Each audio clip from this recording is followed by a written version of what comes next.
Selamat pagi teman-teman. Assalamualaikum warahmatullahi wabarakatuh. Salam sejahtera bagi kita semua. Kami dari kelompok 4 akan mempresentasikan hasil diskusi kami mengenai perkembangan fisik anak-anak awal. Namun, sebelum kami memulai presentasi, izinkanlah kami untuk memperkenalkan diri terlebih dahulu. Saya Anjilta Puspita, NIM 021, lalu ada Agnes Yunita, NIM 04, Alicia Mutiara, NIM 013, Azahra Astiti, NIM 034, dan Jocelyn, NIM 093. Di dalam presentasi kami membahas 6 hal. Yang pertama adalah pertumbuhan dan perubahan tubuh, yang kedua ada perkembangan motorik, yang ketiga ada tidur, yang keempat, nutrisi dan olahraga. Kelima, penyakit dan kematian. Keenam sekaligus yang terakhir adalah wawancara dan permainan. Oke teman-teman, tidak usah berlama-lama, langsung saja yang pertama akan dibahas oleh rekan saya. Kepada Agnes, dipersilahkan. Saya Agnes Yunita Simaremare dengan NIM 004 akan menjelaskan tentang topik yang pertama, yaitu pertumbuhan dan perubahan tubuh. Yang pertama, tinggi dan berat badan, dan yang kedua, otak. Yang pertama, tinggi dan berat badan. Rata-rata anak-anak tumbuh setinggi 2,5 inci dan bertambah antara 5 dan 7 pound setahun selama masa kanak-kanak. Seiring pertambahan usia, persentase kenaikan tinggi dan berat badan akan menurun. Biasanya perempuan sedikit lebih kecil dan lebih ringan daripada anak laki-laki selama tahun-tahun ini. Perbedaan ini terus berlangsung sampai pubertas. Selama tahun-tahun prasekolah, baik anak laki-laki maupun perempuan menjadi kurus dan tulang mereka memanjang. Meski kepala mereka masih terbilang besar untuk tubuh mereka, pada akhir tahun prasekolah kebanyakan anak telah kehilangan tampilan kepala yang lebih besar. Lemak tubuh juga menunjukkan penurunan yang lambat dan stabil selama masa tahun prasekolah. Bayi gendut seringkali terlihat lebih ramping pada akhir masa kanak-kanak. Review tentang tinggi dan berat badan dari anak-anak di seluruh dunia menyimpulkan bahwa dua kontributor terpenting perbedaan tinggi dan berat badan adalah asal etnis dan gizi. Yang kedua adalah otak.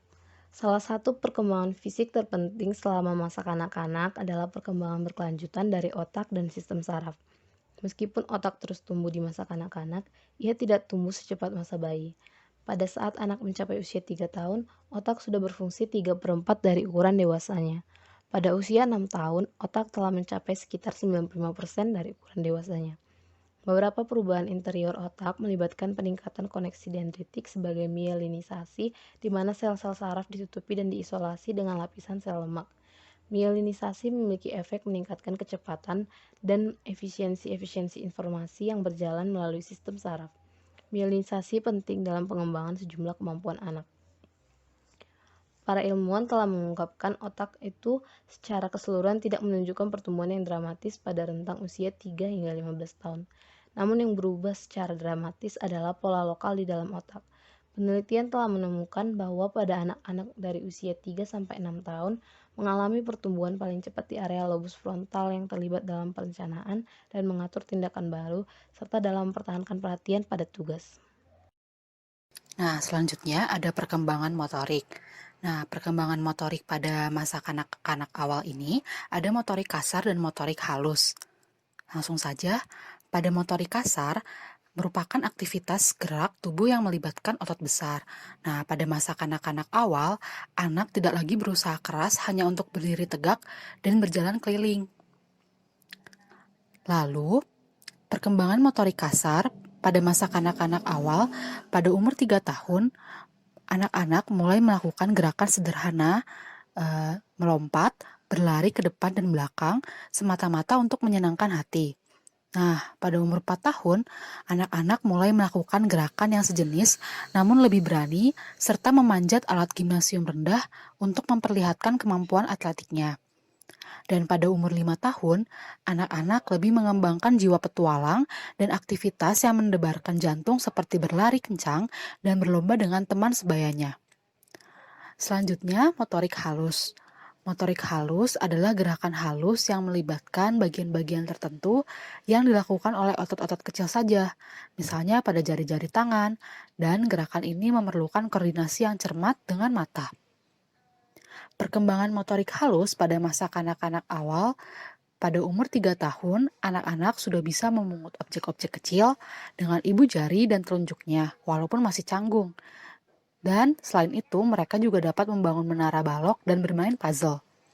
Dan pada umur 4 tahun, anak-anak dapat melakukan semua yang dilakukan pada anak-anak umur 3 tahun dengan lebih cermat, detail, dan sempurna. Dan pada umur 5 tahun, semua tangan, lengan, dan tubuh sudah sinkron bergerak dengan komando mata. Saya Angelita, saya akan melanjutkan pembahasan yang ketiga, yaitu tentang tidur. Waktu tidur merupakan hal yang krusial pada masa ini. Waktu tidur yang direkomendasikan adalah sekitar 11-13 jam. Namun, lambat laun durasi tidur anak-anak akan berkurang sekitar setengah jam per tahunnya. Pada masa ini, anak-anak tidur di siang hari dan tidur di sepanjang malam. Peneliti menemukan bahwa anak-anak yang memiliki masalah tidur cenderung lebih mengalami depresi dan kecemasan dibandingkan anak-anak yang tidak memiliki masalah tidur. Pada masa anak-anak awal, biasanya anak dapat mengalami gangguan tidur, diantaranya narkolepsi, yaitu kantuk di siang hari yang ekstrim, lalu insomnia atau kesulitan tidur, dan mimpi buruk.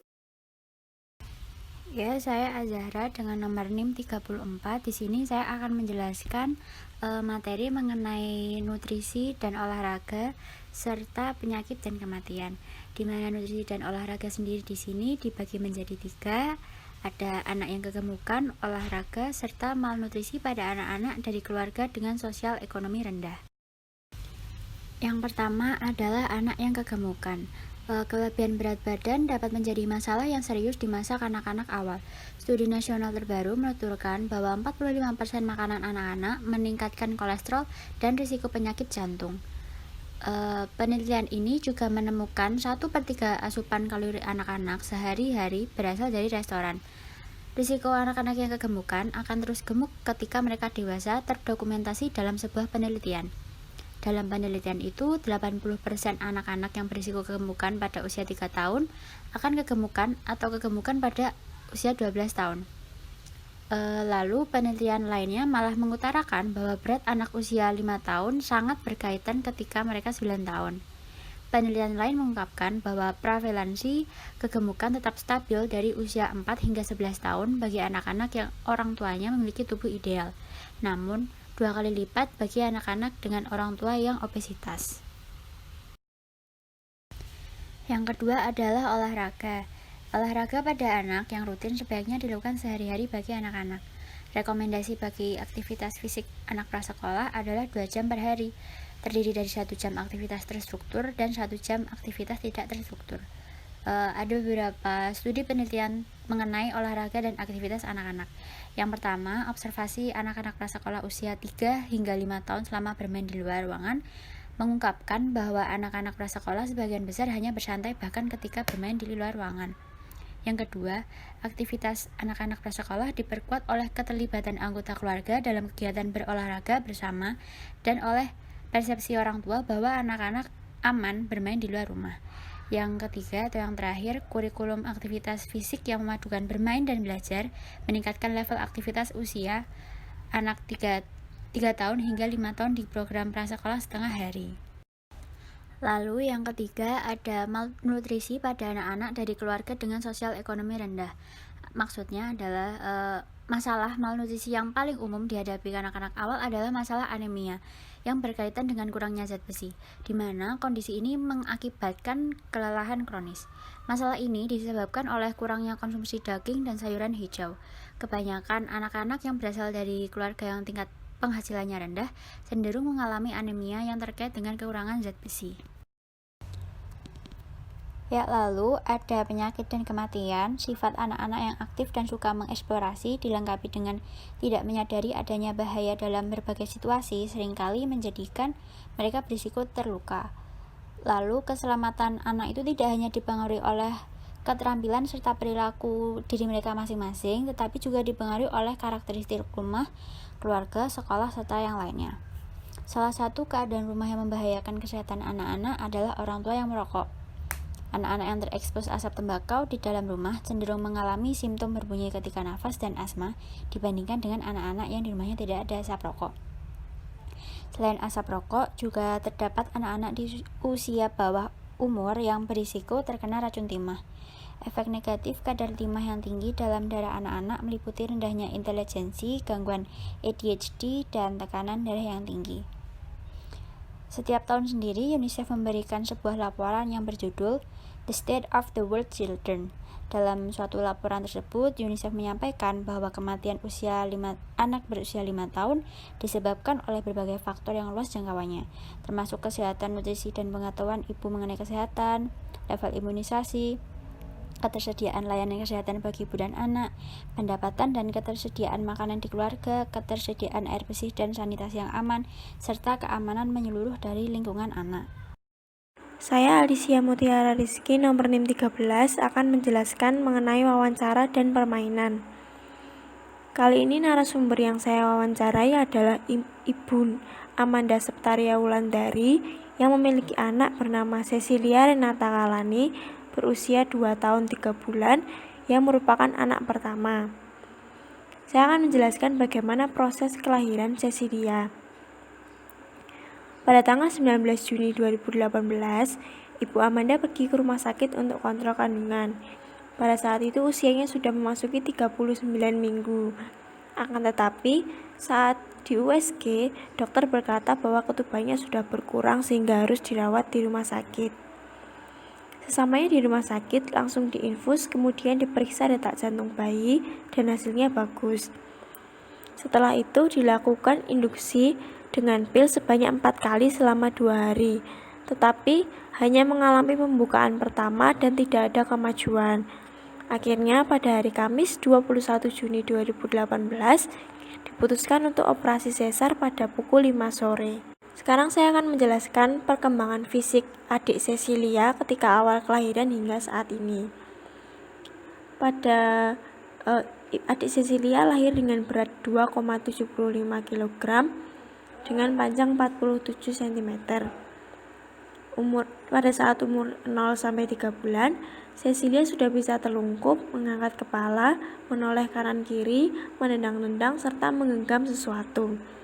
Pada umur 4-6 bulan, Cecilia sudah bisa menggulingkan badan baik ke kanan maupun ke kiri. Selain itu, adik Cecilia sudah bisa duduk. Adik Cecilia sudah bisa makan sesuatu yang lembut dan perlu disaring. Umur 7-9 bulan, adik Cecilia sudah bisa duduk dengan tegak. Umur 10-12 bulan, adik Cecilia sudah bisa berdiri walaupun harus merambat sesuatu. Umur 1-2 tahun, adik Cecilia sudah bisa berjalan tanpa bantuan, sudah bisa berbicara tapi harus dieja oleh orang lain. Selain itu, adik Cecilia sudah bisa makan nasi. Pada umur 2 tahun 3 bulan, adik Cecilia sudah bisa berbicara dengan lancar tanpa perlu dieja orang lain. Sudah bisa berkomunikasi 2 arah.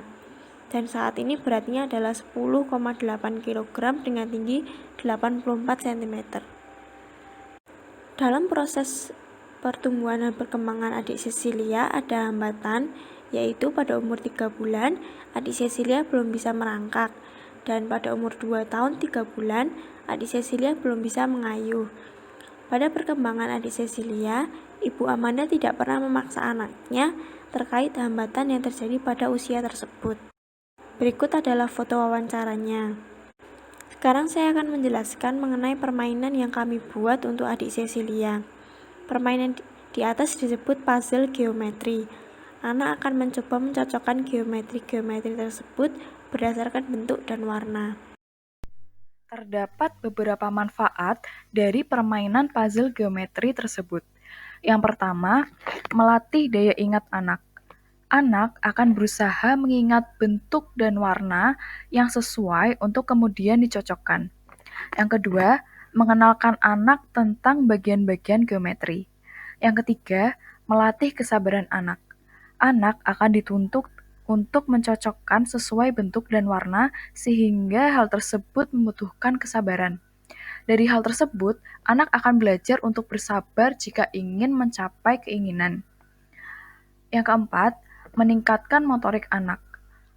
Dalam bermain puzzle tersebut, anak harus mengambil, mencocokkan, dan menjaga kepingan geometri agar tidak rusak. Oke teman-teman, sekian presentasi dari kelompok kami. Apabila terdapat kesalahan kami mohon maaf. Apakah ada pertanyaan?